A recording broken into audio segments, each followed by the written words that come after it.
So basically, International Global Network itu adalah sebuah platform yang menjadi wadah aspirasi muda-mudi dari seluruh negara di dunia.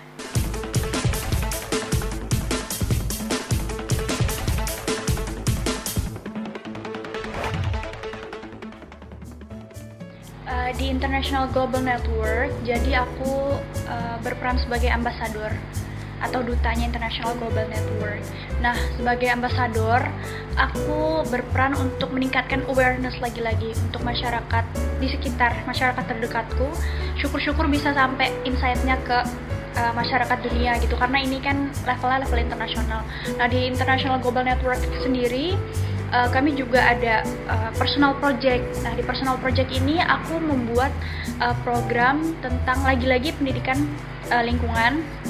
Aku membuat personal projectku, judulnya itu Green Stimulus, untuk membangun kembali ekonomi atau membangkitkan kembali ekonomi dengan composting, dengan urban gardening, juga dengan misalnya mengolah kembali sampah rumah tangga, juga reworking second hand clothes. Kayak kita punya baju yang misalnya masih layak sebenarnya, tapi kita udah nggak suka modelnya, kita jahit ulang dengan desain yang baru.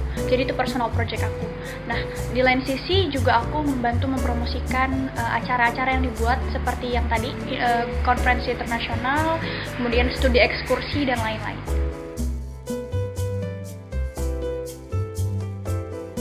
Pelajaran yang aku petik, mungkin didengarnya klise sama orang-orang, tapi ketika kita kenal dengan orang baru, apalagi dengan orang luar negeri, foreigner, orang asing, itu menambah hazanah kita, hazanah tentang budaya, makanan mereka. Terus juga kita jadi bisa lebih bisa menghargai perbedaan pendapat, perbedaan culture, perbedaan budaya. Dan aku ngerasain banget, kita kan juga sering meeting ya dengan ambasador lain yang di negara lain itu. Aku ngerasain banget bahwa kita sebagai manusia ini gak ada yang sama gitu, karakteristik, pemikiran, opini dan segala macamnya. Dan itu yang membuat kita spesial gitu. Itu yang membuat kita istimewa ketika kita bisa bercengkrama dengan orang lain. Kita menerima pendapatnya, kita tidak perlu marah kalau kita punya perbedaan dan segala macamnya. Jadi pelajaran yang petik itu sih, kita sebagai individu bisa menghargai perbedaan.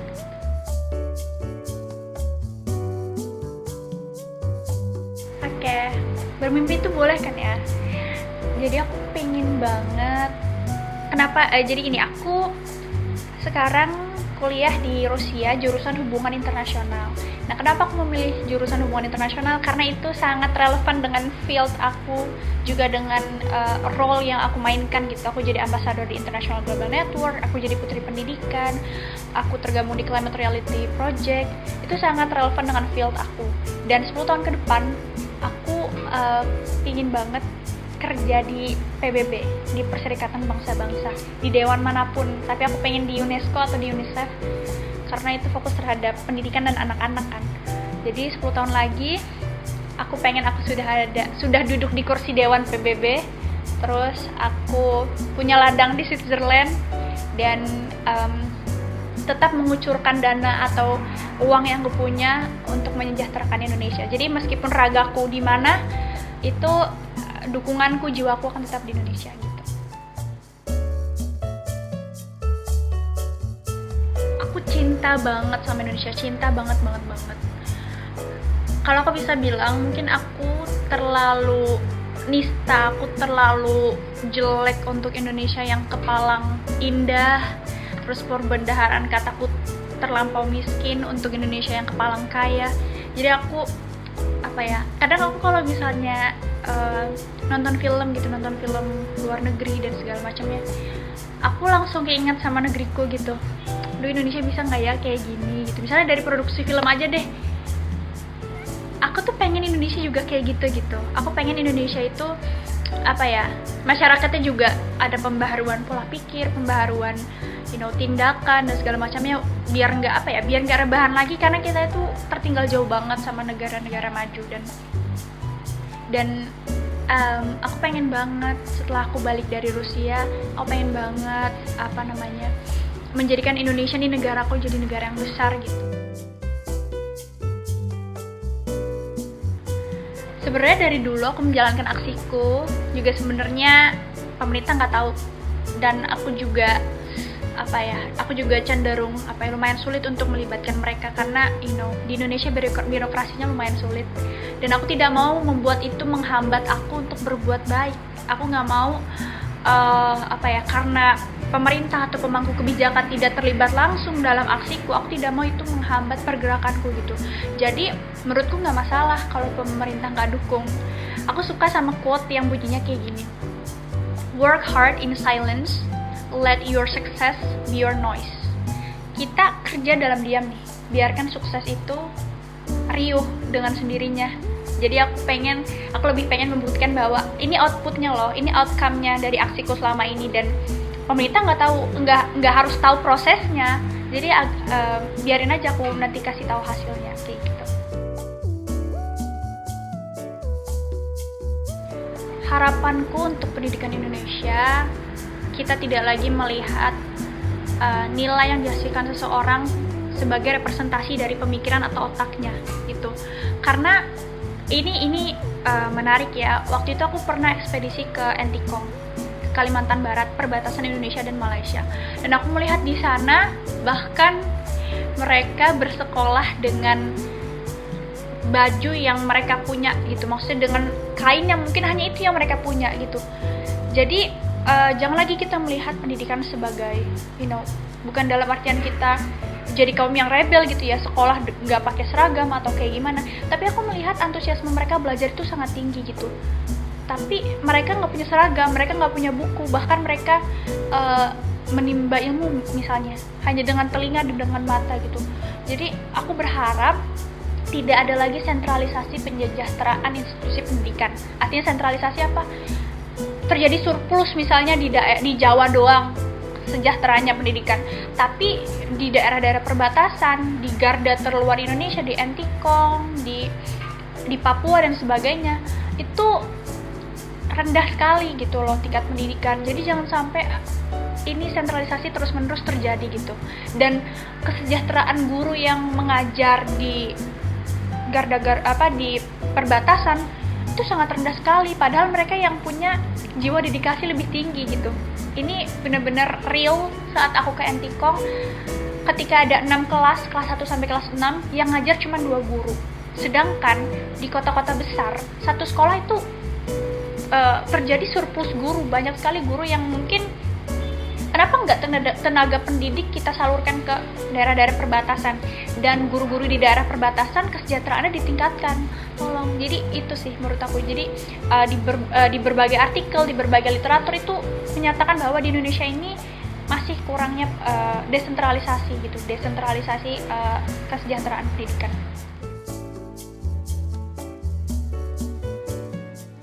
Kita punya banyak sekali kekurangan gitu. Pertama, rendahnya kualitas guru, rendahnya kesejahteraan guru, sentralisasi institusi pendidikan gitu, kucuran dana yang mengucur hanya untuk daerah-daerah di kota-kota besar, kemudian rendahnya tingkat literasi masyarakat, dan juga indeks pembangunan manusia yang sangat rendah di Indonesia. Jadi kita punya banyak sekali tanggungan, kita punya banyak sekali tanggungan untuk segera kita tingkatkan indeks pendidikan kita gitu, biar kita tuh setidaknya bisa bersanding dengan negara-negara di luar gitu, nggak di belakang banget.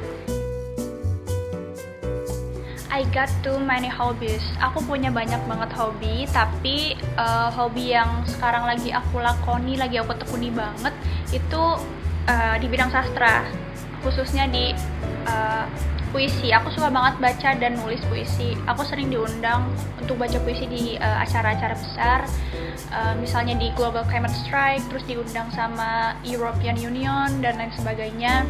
Kemudian sekarang aku lagi menggarap antologi puisi dan sebentar lagi akan terbit, doakan semoga segera terbit. Kemudian aku juga lagi tekunin banget panahan. Sebenarnya aku sudah latihan panahan dan puisi itu sejak aku lulus dari SMP dan sekarang sedang aku tekuni banget, karena sebagai perempuan kan kita harus punya self defense gitu untuk bela diri. Gitu aja sih.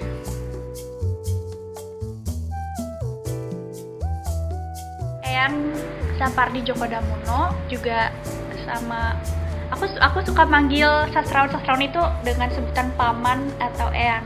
Aku juga suka puisi karya Paman Chairil Anwar.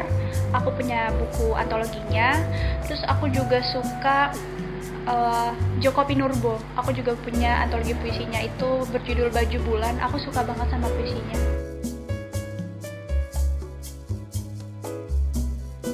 Jadi basically aku suka nulis puisi apa aja, tema bebas. Cuman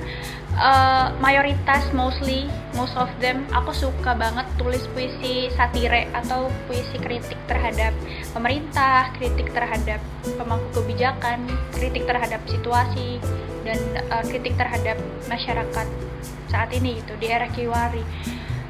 Jadi mungkin orang-orang mengenal aku sebagai Mita yang suka membuat puisi marah-marah, karena aku juga sering diundang kan untuk baca puisi, dan itu aku memang spesialisnya untuk baca puisi yang marah-marah gitu. Iya.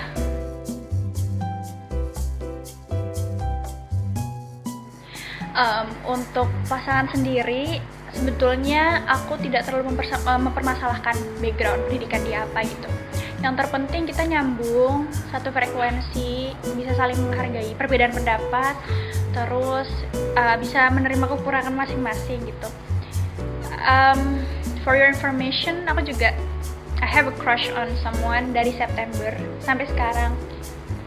Kita satu perhimpunan. Semoga kamu gak nonton. Padahal aku pengen kamu nonton. Orang-orang sampai itu kan nanya ke aku gini, Mit, kenapa sih lo kekeh banget mau sama dia gitu? Padahal kan lo udah sehebat ini misalnya. Kenapa nggak lo cari yang lebih lagi atau di atas lo gitu? Aku pikir kalau kita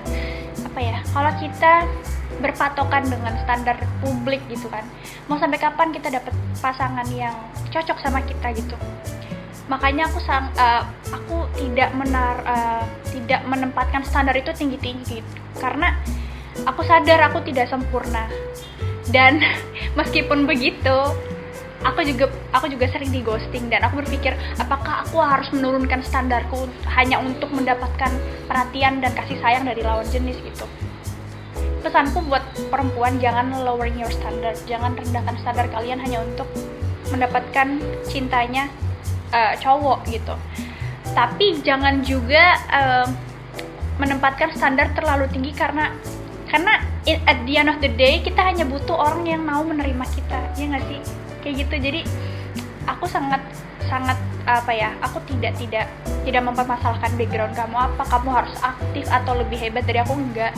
Yang penting kamu sayang sama aku dan kamu mau menerima kekuranganku gitu.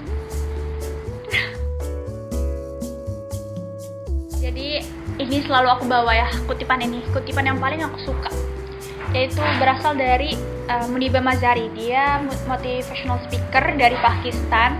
Dia biasa dipanggil Iron Lady karena dia lumpuh kakinya, tapi dia masih bisa menginspirasi. Dia jadi motivator yang terkenal bahkan level internasional. Dia bilang bahwa if you are still juggling with the concept of why we are here or why we are alive, then we haven't lived yet.